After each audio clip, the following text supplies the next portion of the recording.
ரொம்ப டீப்பா போறப்ப கைத்தட்டு கைத்தட்டுனா எங்களுக்கு பாதியில சொல்றீங்க. இன்னும் கொஞ்ச நாள்ல என்னோட அறிவுபூர்வமா ஒரு விஞ்ஞானமா 50 பேர் வந்தா 50 மிஷின் வச்சிடறேன்.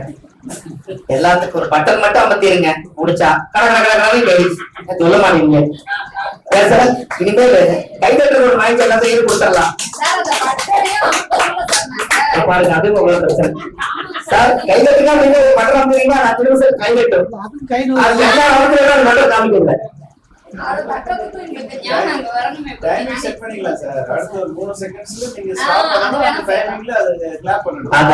சார் 4ஆம் இடம் வந்து தாய்ஸ்தான். அந்த இடத்துல சந்திரனை போட்டுங்க. அந்த இடத்துல இருந்து 10ஆம் பாவம் என்னன்னீங்கன்னா அது என்ன லக்னமா வரும், அவங்களோட ஜென்ம லக்னம் வருதா சார். எல்லாத்துக்குமே அங்கிருந்தா சார் உருவாச்சு. முந்தா நாள்தான் அம்மா இருக்கும்போது சொன்னேன், தாய்க்கு தலைமகன் தகப்பனுக்கு இளைய மகனா என்ன பொருள்னு சொன்னேன். தாய்க்கு தலைமகன்னா 4ஆம் இடம் தான் தாயி. தாய்க்கு கர்மஸ்தானம் எத்தனாம் பாவம், அது எந்த வீடு சார்? வேகமா சொல்லுங்க சார். 4ஆம் இடம் மேசத்துக்கு 4ஆம் பாவம், அதுக்கு 10 மேசத்துல எந்த கிழமை உச்சம்? அப்ப தாய்க்கு தலைமக சூரியன் உச்சமா இருக்கா சார்? கரெக்டா? அப்ப தாய்க்கு தலைமக கரெக்டா? தலைமுறைக்கு இளைய மகன் கொண்டு வாங்க. காலச்சக்கரத்துக்கு 9ஆம் இடம் எத்தனை? அதுக்கு 10ஆம் பாவம், அது கண்ணி இலசா. அதனால தாய்க்கு தலைமுறை தலைமுறைக்கு இளைய மகன். கரெக்டா சார்? சார் அந்த காலத்துல கொண்டு வைக்கிறது கூட மாத்தி வைக்க கூடாதுங்கிறாங்க. சரியா? எல்லாமே கடவுள் கொடுத்த வரப்பிரசாதம் தான், எங்கேயும் தப்ப முடியாது. நீங்க 6ஆம் இடம் என்பது 6ஆம் இடம் காலச்சக்கரத்துக்கு 6ஆம் பாவம், அது கண்ணி. அது கடவுள் குறிக்குதுங்களா சார்? அது கடவுள் குறிக்குதாங்க. அது நோய் கடவுள் குறிக்குது. 8ஆம் பாவம் மரணம். அப்ப 6ஆம் பாவத்துக்கு 8ஆம் பாவத்துக்கு நேர்மையா இருந்தா கரெக்டா வாழ்ந்தா நீங்க நீதியா வாழ்ந்துருக்காங்க. துலாட்டு கொண்டு போய் சென்ட்ரல் வச்சிருக்காங்க, பேராசை வச்சிருக்கீங்க. இப்படி இருக்கிறாங்க அவங்க. நீங்க இந்த 6ஆம் பாவம் வந்து கன்னி வீடு பாத்தீங்கன்னா நெக்கதுன்னு சொல்லுவாங்க. நெல் ஒரு பெண்ணு வந்து பிடிச்சிருக்கிற மாதிரி இருக்கும். நம்ம பெண்கள் எல்லாம் அடங்க மாட்டாம இருக்கிறாங்க இல்லைங்களா? நான் இப்படித்தான் நடப்பேன், நான் யாருக்கும் தரங்குமையவே மாட்டேன் அப்படி இப்படின்னு எல்லாம் இந்த பெண்கள் எல்லாம் ரொம்ப சட்டமா சொன்னாங்கன்னா அவங்க ஒரு 10 முறை வயக்காட்டு கூட்டிட்டு போவாங்க. கதை நிமிர்ந்து அது தலை குமிச்சு நிற்கும். அதை பார்த்துதான் நம்ம தலை குமிச்சிடும். எப்படி நீங்க தலை குமிச்சது அவங்களுக்கு தான் தெரியும்.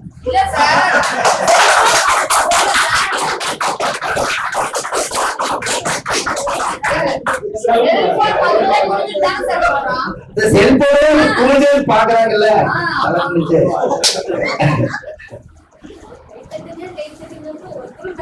இதுக்கு ஒரு 10 செகண்ட் எச்சா வருதுங்க சார். செல்போன் பேசுறதுக்கு தான் வந்துச்சு, கரெக்டுங்களா? செல்போன் வந்ததுக்கு அப்புறம் யாருமே யாரோட பேசுறது இல்ல, அவங்க பேசிக்கிறாங்க.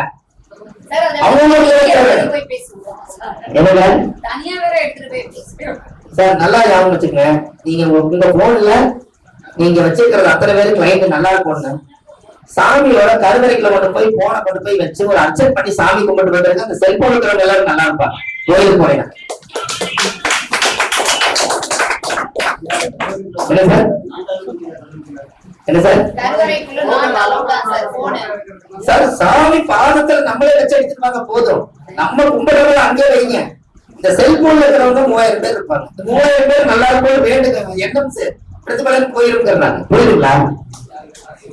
நம்ம வீட்டுல வைக்கலாம் சார், அது உங்க கோயில நினைச்சிட்டாங்க சார். சார் வீட்டுல கோயிலுக்கு போறீங்க, எனக்கு அர்ச்சனை பண்ண உனக்கு அர்ச்சனை பண்ணுன்னா சொந்தக்காரங்க பண்ணலாம். நீங்க ஜோசியர், நம்ம கிளைண்ட் நல்லா இருந்தா நமக்கு 2 மணி வரும்.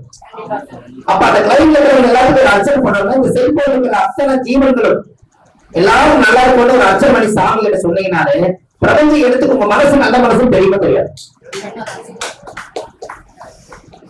சார். குழந்தைகளுக்கு மெமரி லாஸ் ஆயிடுச்சு, அதனால நல்லா படிக்க மாட்டேங்குதுன்னு ஒரு பிரச்சனை இருக்கா இல்லையா?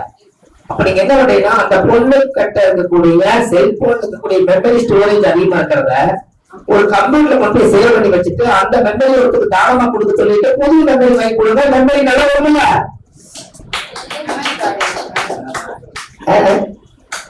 சரி யோசிக்கிறீங்க, புரியல.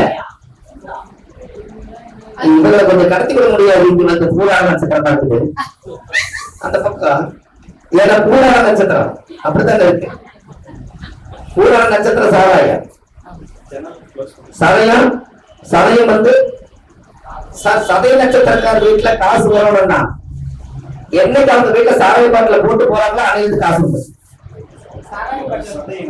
சதயத்துக்கு மட்டும் சாராய பாட்டில் வச்சிருப்பாங்க ஐயா. அந்த எல்லா வீட்டுக்கும் இந்த முடிக்கிறாரு போவாங்க. கரெக்டா சதய வீட்டு வந்து பாப்பாரு அங்கேயே பார்த்துப்பாரு. சதய வீட்டுல காலையில பாட்டு கேள்வி காணதில்ல சதையா.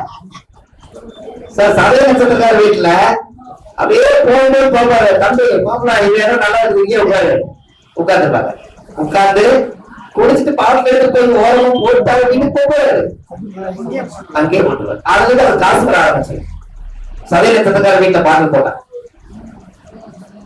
சார் ராகு வந்து போகணும், புரியுதுங்களா? அதுக்கு மேல போகம். இன்னொரு விஷயம், அந்த கும்பராசிக்கார வீட்டுல குபேரன் பிறந்தது. குபேரன் ராகு பெரும்பணம், புரியுதுங்களா? அதனால அந்த வீட்டுல போகத்துக்கு அதிபதியான பாடல் போட்டான்னு தெரிஞ்சாலே சுக்கரனா சுகபோகம், அவங்களுக்கு காசு இருக்குது. அவர் அங்கே குடிக்கிறாரு. சும்மா நீங்க இதை கேட்டுட்டு போய் அங்க இருக்கிற பாவத்தை போட்டு ஊட்ட போடாதீங்க. அது இயற்கையா நடக்கணும். இயற்கையா நடக்கணும். ஆமா, அப்படி இல்லைன்னா சதய நட்சத்திரக்காரர்களுக்கு சின்னதா ஒரு பரிகாரம், ஒரு சின்னதா ஒரு மது வாங்கி ஒரு ஓட்டை போட்டு வீட்டு மேல எங்கேயாவது ஒரு அல்மாரி செல்ஃப் மேல லைட்டா அந்த ஸ்பிரிட் மட்டும் மேல வர மாதிரி வந்தா காசு வந்துகிட்டே.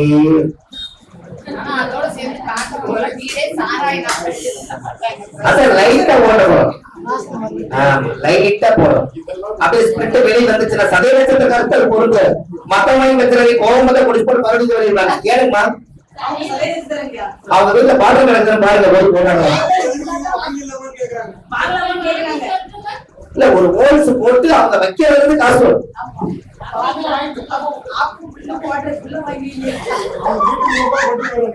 பழத்தை கொண்டு வர போறாங்க.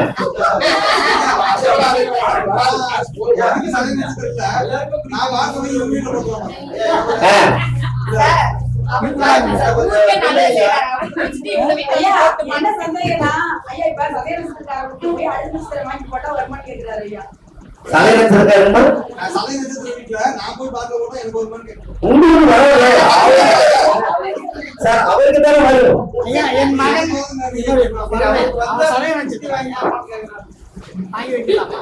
அதாங்க லைட்டா அந்த ஸ்பிரிட் இருக்கணும் சார். ஒண்ணும் வேண்டாம், நல்லா யோசிச்சு பாருங்க